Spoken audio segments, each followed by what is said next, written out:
All right, Mike, you were in the courtroom today. What did you think? Is Lori really sick? Well, I'm not a doctor, Nate, and I want to put that on the record. I am a cynical old cops and robbers reporter. And from that point of view, I got to confess, it seemed like someone who was desperately trying to convince people that she was sick, as opposed to someone who was actually sick. That was sort of my read of, I thought it was a powerful, almost pathetic, pity party from the get-go. And Lori was not willing to give any ground to sort of mitigate the situation. She was sick. She didn't want to go forward, and that's what she got. Yeah, what'd you think with the wheelchair? I mean, we Nice touch. nice Nice to, theatrical touch is what I thought. yeah. I thought Lori deserved an Oscar today. She went in, looked as utterly pathetic as she sounded, and looked as utterly pathetic as she possibly could. And she may well be sick. And if she is, I'm sorry for making light of any of this. But my read on this was Lori has run out of any cards to play, and now it's just sort of obstruction. I can control and manipulate the situation by claiming to be sick, and I think that's what the card she played this morning.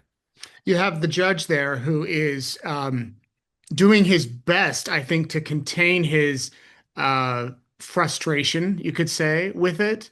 I'd You say exasperation know, is what. aspiration, that's a Yeah, good word. Even yeah. suggesting, well, why can't your advisory attorneys pick the jury? Or why can't you stay here? Because he did make a point. She spoke for maybe 10 minutes in the other trial when the jury was picked, but she insisted she had to go lay down. She couldn't sit. Even when he said, can we move you to the other chair so the jurors can come in? She did not want to move out of the wheelchair. No, yeah, I thought that that was the nice theatrical touch in a wheelchair. Beautiful. Okay, and so I think that she was playing. She's got nothing else to play anymore, and this is really her only way to establish some sort of control. She's tried to be Clarence Darrow, the attorney. She's tried to cross-examine witnesses. She's tried a myriad of things in the courtroom. None of them have worked. And now it's just I can obstruct this as long as I can. And we have talked about this, Nate, that it seems in Arizona she really has nothing to lose after what happened up in Idaho.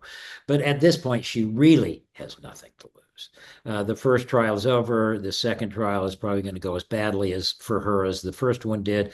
And now what the hell does she got? So let me ask you, because last time we spoke, it was after Charles's trial. You said you were kind of hoping for a little bit more of an animated Lori during that trial, that she was relatively calm and presented some reasonable, somewhat arguments. You're seeing a more passionate Lori this time around in the prior hearings. I don't know if you've been in the courtroom or you've seen the video of that, Mike. Yeah. What are your thoughts about her interactions so far with the judge? Well, look, I think she is sort of openly contemptuous of the judge. She's made it very clear that she hates the judge and looks at him as sort of the source of all evil that is going on in the courtroom. He is represents all of her frustrations, I think. So, her relationship with the judge, and I think he's a patient man. I think he has displayed that he's really trying. But when someone is just does continue to sort of act as if they are the smartest person in the room when they're not, and like Lori does, it's difficult, and he's trying to maintain a balance. It does remind me, and we talked about this before, the other very famous case I covered where somebody represented themselves, Warren Jeffs. It was a mess. Warren did a horrible job, and probably guaranteed that he would be found guilty.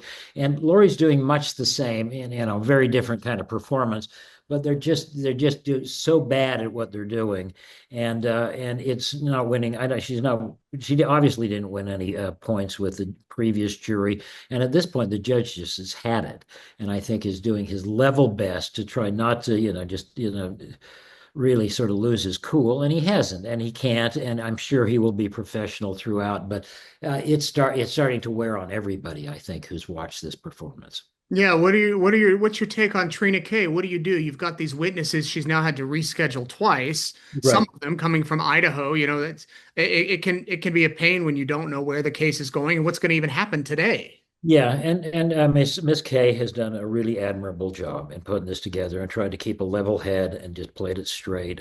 Kudos to the prosecutor. I think she's done a really bad this together. But it's a nightmare for her. And she's juggling these witnesses, as you say. And now we have, Nate, we now have about, what is it, 60, 70 people in this sort of potential jury pool. They were hoping to get that whittled down to 16 people, which is a big number, but it's a lot less, unwieldy than 60 people. And that's sort of what we have hanging out there.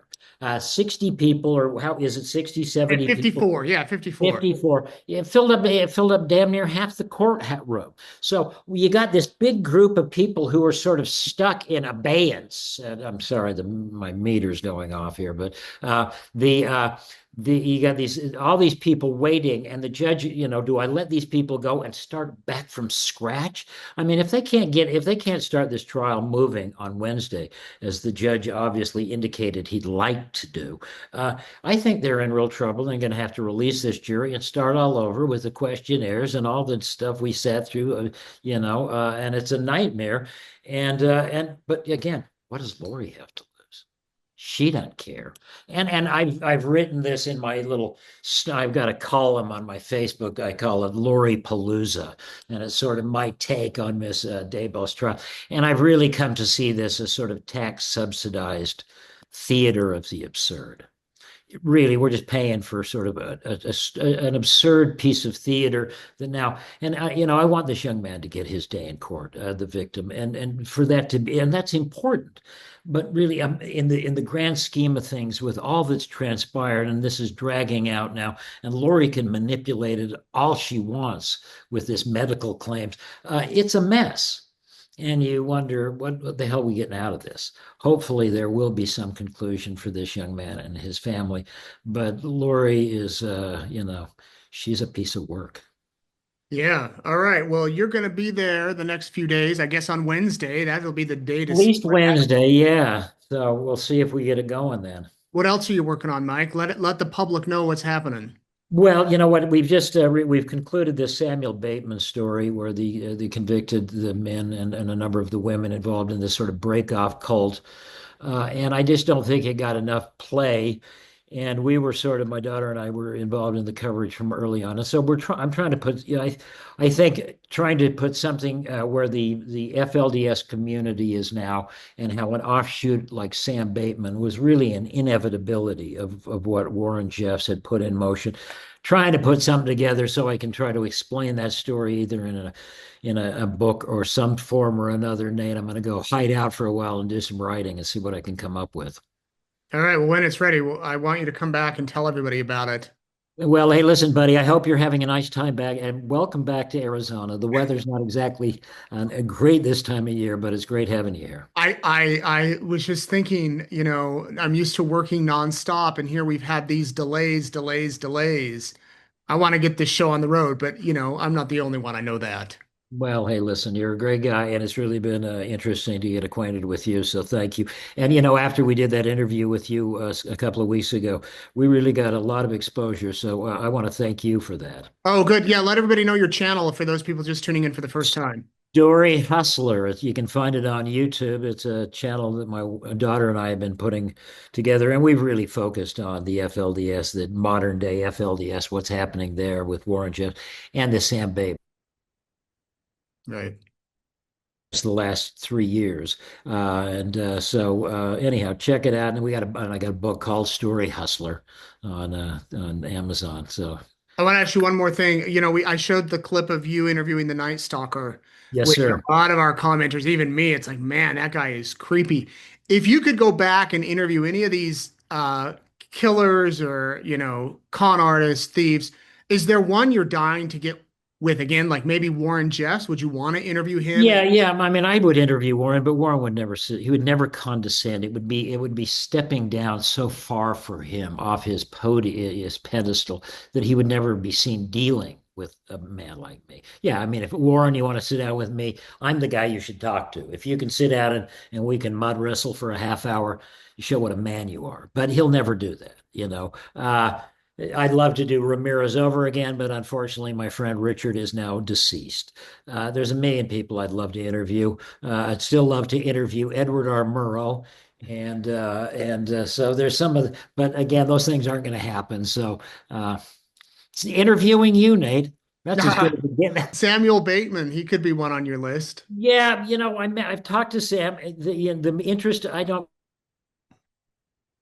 I find the women got out of there. And we're in touch with many of the young women who were sort of, the victims. I say they're survivors that testified against him. And we're still in contact with many of them. And some of them just graduated from high school, two of them. They're remarkable young women. I find them much more interesting. A guy like Sam Bateman is going to give me his bullshit Right.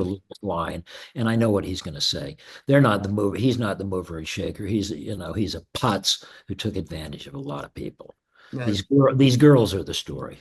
Yeah, and not comparing politicians to criminals, but that's often how it is when you interview a politician. They're so canned in their responses. They know how to answer it. It's very smooth.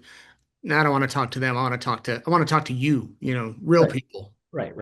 Much better Right. journalism. Mike, thanks so much. I'll put this Always a on tonight, pleasure, my and friend. I guess we'll see you Wednesday. See what happens. Let's pray. Let's get this Thanks. show on the road. Let's do it.